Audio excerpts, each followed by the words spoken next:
Hey lovelies, you're welcome back to the channel. This is Beginner Series with Sila.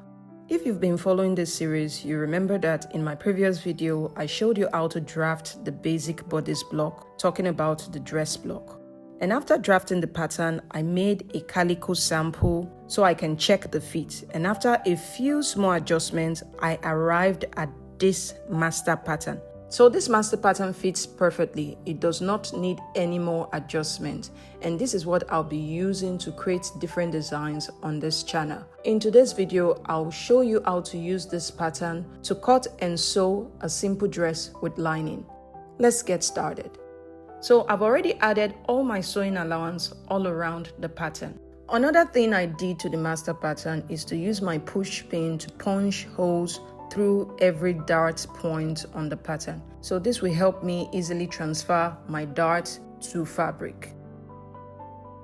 Now for the sewing supplies, I'll be using this monochrome Ankara fabric. It's about 2 yards, and I also have matching lining, matching thread, and a zipper. I'll also be using this black printed organza to create like a design on the dress because I really don't want it to look all plain. It's gonna be a simple design. Alright guys, let's get into it. Step 1, iron your fabric. Give it a good press and then place your fabric on fold like this. Now repeat the same for your lining. Place it on fold on top of the fashion fabric because we are going to cut both lining and fabric together.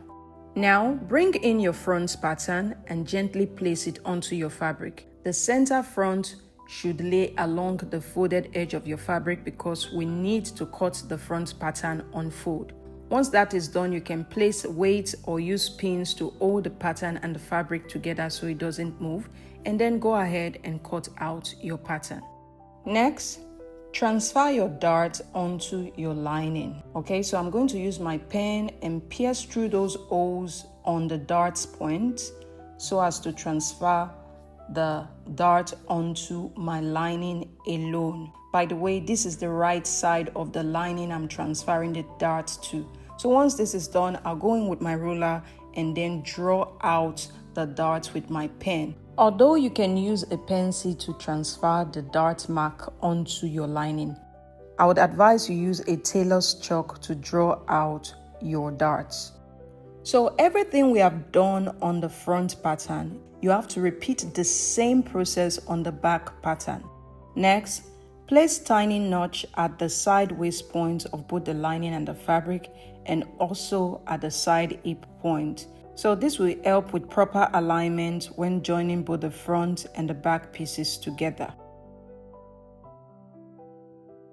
Now, because I want my camera to capture all the process I'm about to show you, I'll be switching between my actual pattern and my half scale pattern. So my half scale pattern is the smaller version of my measurement. So with this, you'll be able to see everything clearly.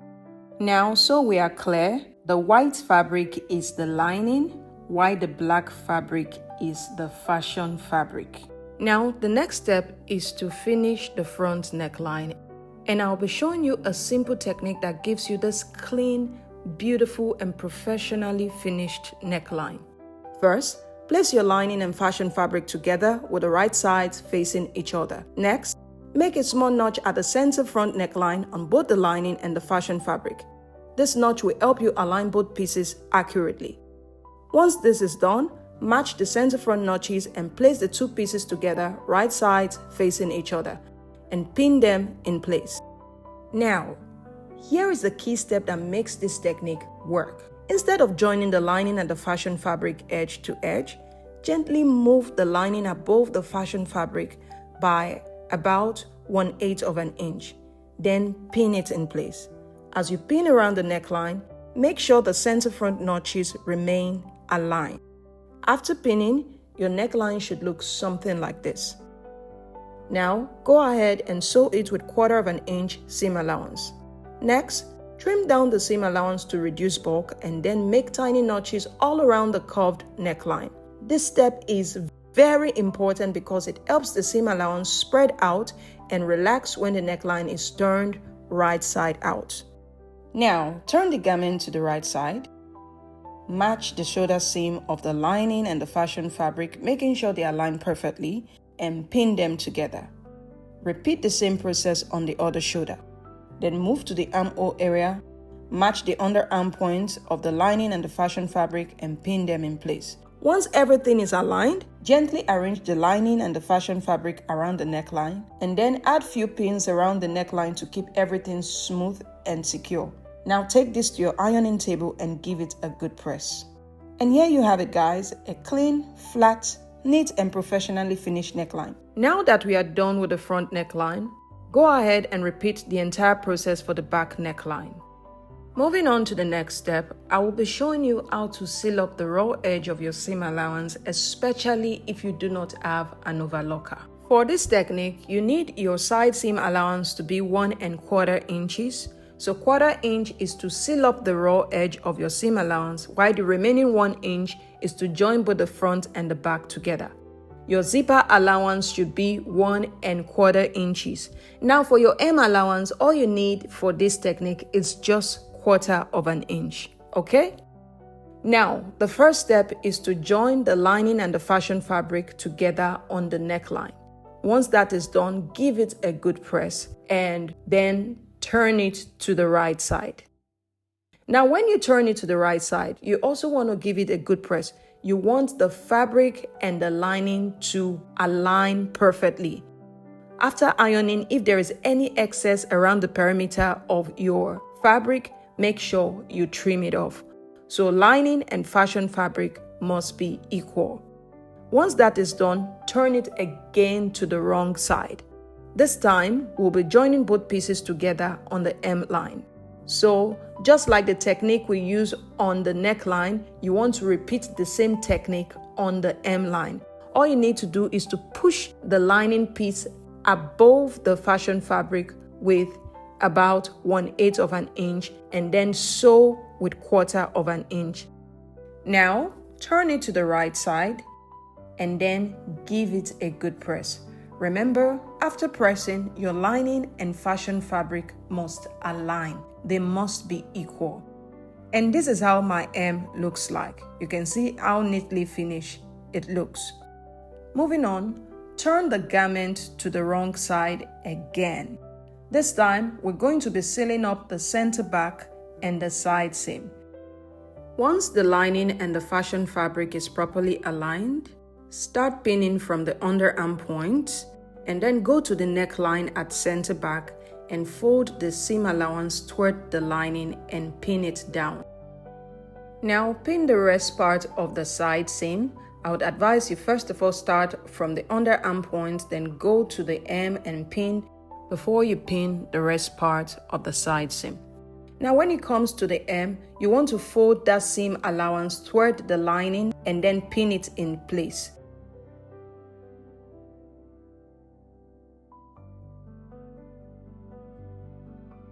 After pinning, take this to your sewing machine and sew with 1/4 inch. So I am done sewing the side seam and the center back.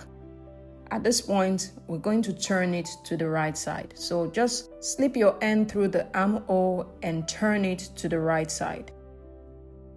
This next step is very important. After turning it to the right side, you need to take your time to bring out all the edges and all the seams. You want to make sure you are pushing out all the seam and then you press. Push out and press because we don't want any of that seam allowance to be hidden inside the garment. So bring all your seams out and press it flat. So this is what my garment looks like after pressing. Now the next step is to sew the waist dart. So go ahead and hold the dart along the center line. You want to hold lining and fashion fabric together. Now take a pin and pin the dart like so. When you are pinning, you want the pin to pierce through the dart legs on both sides. Once that is done, go ahead and pin the rest part of the dart and then take this to your sewing machine and sew. After sewing, your dart should look like this. Now you want to take this to your ironing table and give it a good press, just as you see me doing.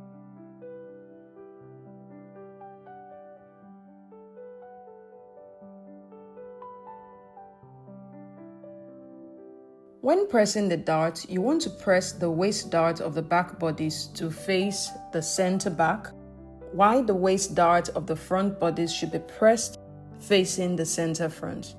For the bust dart, you want to press it facing downwards. So this is what my garment looks like after pressing. Now, for the sake of accuracy, I would advise that you go back and take the measurement of what you have on the hips, on the waist, and on the bust. But if you are sure that when you were sealing up the raw edge, you used exactly 1/4 of an inch, that means you should have 1 inch side seam allowance and 1 inch zipper allowance.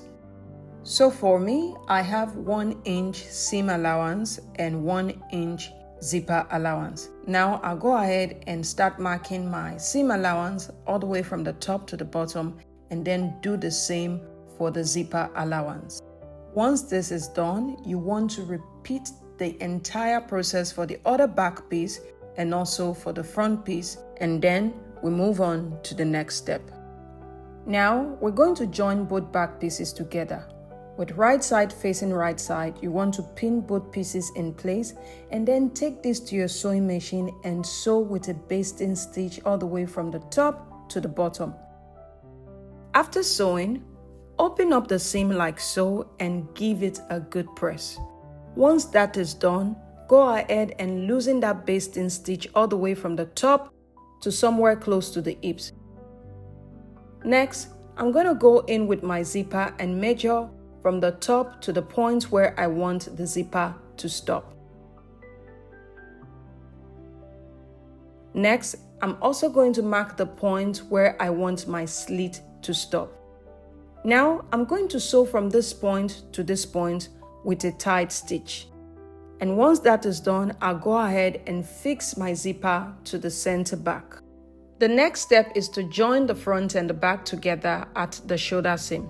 So with right side facing right side, you want to open the shoulder seam of both the front and the back like so, and then join them together at the seam line. Do make sure that both the seam line on the front and the back matches. Once you are sure of that, pin it in place, and then go ahead and pin the rest part of the shoulder seam.